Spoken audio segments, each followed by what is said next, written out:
छठ पूजा के सामूहिक आयोजन पर पाबंदी लगाने के फैसले पर दिल्ली सरकार को हाईकोर्ट से बड़ी राहत मिली है। कोर्ट ने दिल्ली सरकार के फैसले को सही ठहराते हुए कहा है कि छठ पूजा पर सामूहिक आयोजन की अनुमति देने से कोविड-19 के मामलों में तेजी से वृद्धि होने की आशंका है। असल में दिल्ली सरकार ने छठ को लेकर कुछ गाइडलाइंस जारी की हैं, जिनके अनुसार दिल्ली में घाटों पर छठ पूजा पर पाबंदी है और इसी के खिलाफ हाईकोर्ट में याचिका दाखिल कर सरकार के बैन को हटाने की अपील की गई थी। साथ ही छठ पूजा के लिए 1000 लोगों के इकट्ठे होने की परमिशन देने की भी अपील थी, लेकिन हाईकोर्ट ने कोरोना के खतरे को देखते हुए याचिकाकर्ताओं को कड़े शब्दों में इनकार कर दिया। कोर्ट ने साफ कहा कि छठ अगले साल भी आएगा, लेकिन मनाएंगे वही जो जिंदा रहेंगे, इसलिए सावधान रहिए। केजरीवाल के इस फैसले पर राजनीति भी हुई। बीजेपी के नेताओं ने अरविंद केजरीवाल पर जमकर हमला बोला। दिल्ली बीजेपी के पूर्व अध्यक्ष और सांसद मनोज तिवारी ने तो सीएम केजरीवाल के लिए अपशब्द तक का इस्तेमाल कर दिया। मनोज तिवारी ने कहा कि गाइडलाइंस के नाम पर झूठा ड्रामा किया जा रहा है। केजरीवाल भी जानते हैं कि मामला वोट बैंक का है, इसलिए वो संभल कर बोले।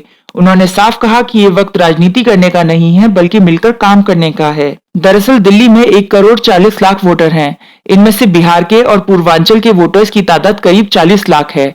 ऐसे में दिल्ली सरकार जहां छठ पूजा पर पाबंदी को लेकर फूंक फूंक कर कदम रख रही है, वहीं बीजेपी केजरीवाल के इस फैसले को पूर्वांचलियों के खिलाफ बताने में जुटी है। लेकिन ऐसे में हाईकोर्ट का फैसला केजरीवाल सरकार के लिए किसी राहत से कम नहीं है। दिल्ली की तरह मुंबई में भी छठ पर वोट बैंक पॉलिटिक्स हावी रही। मुंबई में पूर्वांचल के लोगों की संख्या करीब 26% है, इसलिए छठ पूजा पर लगी पाबंदियों को मुद्दा बनाया गया। महाराष्ट्र सरकार ने कोरोना के खतरे को देखते हुए छठ पर सामूहिक पूजा और बड़े कार्यक्रमों पर रोक लगा दी है। समंदर के किनारे, नदियों और तालाबों के किनारे छठ पूजा करने पर भी रोक है। बीएमसी की गाइडलाइंस के मुताबिक क्योंकि समंदर के किनारे सोशल डिस्टेंसिंग को फॉलो करवाना मुश्किल है, इसलिए बीएमसी का कहना है कि छोटे छोटे पॉइंट्स बनाकर छठ पूजा की जाए। वहीं पाबंदियों का विरोध करते हुए बीजेपी ने उद्धव ठाकरे की सरकार को हिंदू विरोधी सरकार बताया। बीजेपी का कहना है कि क्या उत्तर भारतीय लोगों को महाराष्ट्र में पूजा करने का हक नहीं है। हालांकि महाराष्ट्र सरकार का साफ कहना है कि जो पाबंदियां लगाई गई हैं वो लोगों की भलाई के लिए हैं, लोगों को कोरोना से बचाने के लिए हैं,